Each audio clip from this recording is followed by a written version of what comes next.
महोदय, इसमें भी मतलब घूम फिर के वही सवाल है।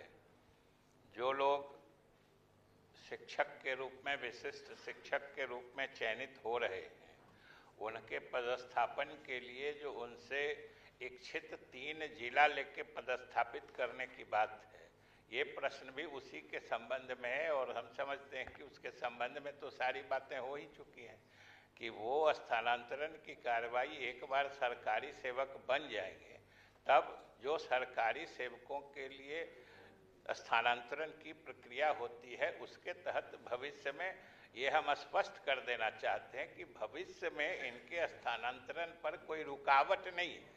फर्क इतना ही है महोदय कि पहले ये नियोजित शिक्षक थे और नियोजन इकाई स्थानीय प्राधिकार थी, स्थानीय निकाय था, इसलिए इनको वहीं पे उससे आगे नहीं जा पाते थे। अब ये विशिष्ट शिक्षक के रूप में सरकारी सेवा के रूप में आ गए हैं और इनका नियोक्ता राज्य सरकार है, शिक्षा विभाग है। तो स्वाभाविक रूप से विशिष्ट शिक्षक के बनने के बाद भी पहले पोस्टिंग में सरकार इनको 3 चॉइस दे रही है, कोई इनका ट्रांसफर नहीं कर रही है, 3 चॉइस दे रही है कि आप जिस जिला में चाहते हैं, और उसमें मेरिट कम प्रायोरिटी लिस्ट से जो होता है कि जो ऊपर रहेंगे उनके इच्छित जिला में उनका हो जाएगा पदस्थापन।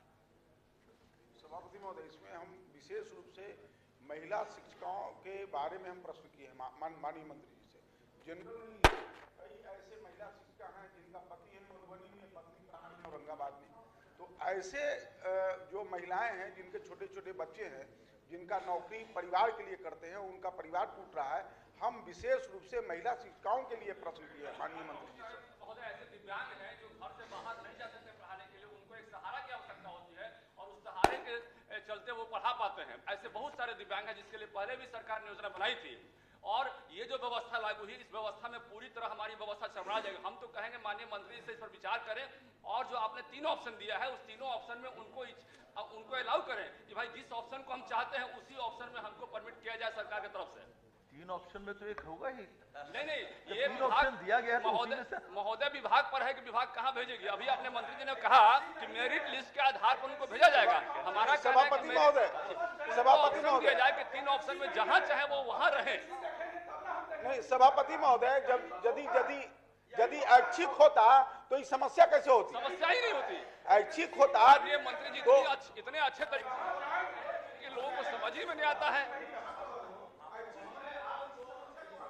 आदमी है महोदय, और हम आसन से यही आग्रह करेंगे कि कोई एक बोले तब भी हम लोग समझेंगे सर, सुनेंगे।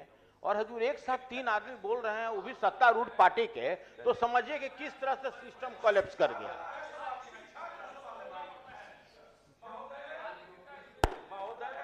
महोदय, वैकेंसी नहीं है शिक्षकों के सामने। अगर वैकेंसी रहेगी तब न वो देंगे कोई जिला। हम तो बार बार कह रहे हैं क्वालिफाइंग एग्जाम है और शिक्षकों का संवर्ग सदैव अलग माना गया है, राज्य कर्मी के तरह उनका संवर्ग नहीं माना गया है। मैंने पत्र भी मंत्री महोदय को 3 दिन पहले दिया था हाथ में, मानव संसाधन विकास विभाग के द्वारा 2002 में निकाला गया था, जो कि इससे शैक्षणिक व्यवस्था पूरे राज्य की चरमरा जाएगी, इसके लिए कहा था और सरकार नहीं कहा। महोदय, हमने कहाँ कहा है कि स्थानांतरण नहीं होगा इनके ऐच्छिक जगह पर, लेकिन पदस्थापन, ये पहले पदस्थापन की बात है, अभी स्थानांतरण कहाँ हो रहा है।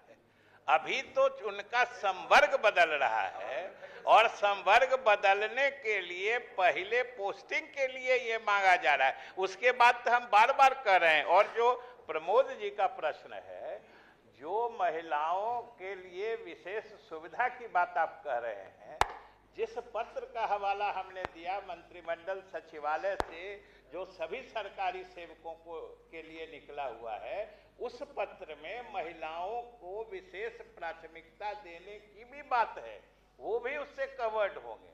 लेकिन ये आने वाले समय में, इसमें अभी तो महोदय हम साफ साफ कह रहे हैं कि अभी तो चूंकि उनका संवर्ग बदल रहा है, उनकी मांग से उनको सरकारी सेवक बनाया जा रहा है, इसलिए ये पहले पदस्थापन के लिए 3 इच्छा के जिले मांगे गए हैं।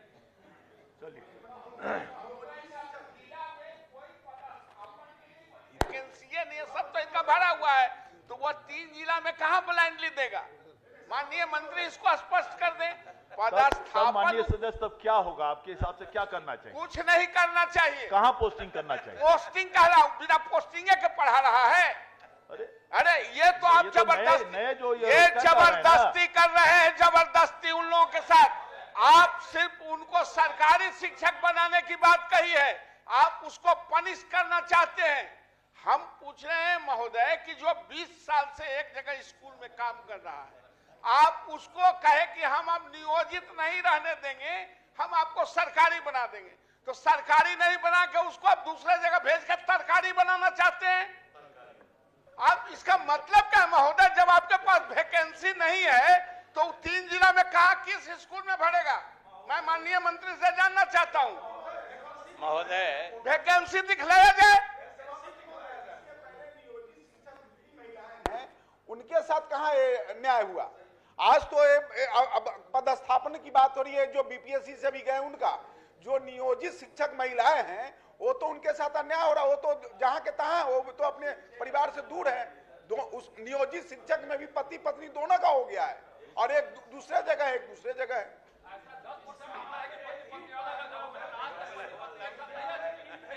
प्रदर्शित करवाई जाए ताकि शिक्षक उन्हीं वैकेंसियों में से अपना पदस्थापन का विकल्प दे, ये सबसे बेहतरीन रहेगा। महोदय, ये तो हमने 3 जिला हम मांग ही रहे हैं, और वो कह रहे हैं नवल जी कि कौन 3 जिला देगा? वो 3 जिले देने हैं जहां रहने में आपको सुविधा होगी। सीधी बात है। क्यों है? जिला अपने मन से तो किसी को देना नहीं है, पहली बात। दूसरी बात, नवल बाबू ने कहते कहते कह दिया कि आप शिक्षक के साथ जोर जबरदस्ती कर रहे हैं, अन्याय कर रहे हैं। महोदय, सरकार शिक्षकों को पूरे सम्मान की दृष्टि से देखती है और मानती है कि शिक्षक समाज और सूबे के भविष्य निर्माता हैं। इसीलिए उन्होंने जो कहा कि आप शिक्षक को सरकारी बना रहे हैं, अरे हम कोई जबरदस्ती थोड़े बना रहे हैं।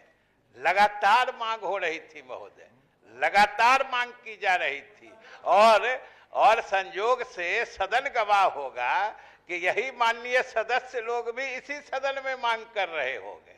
और हमने तो एक तरीका निकाला है कि उनको, उसमें भी उनका चॉइस है कि कोई हम जबरदस्ती तो नहीं बना रहे हैं, उन जो बनना चाहते हैं उन्हीं पर लागू होगा। संख्या 215 माननीय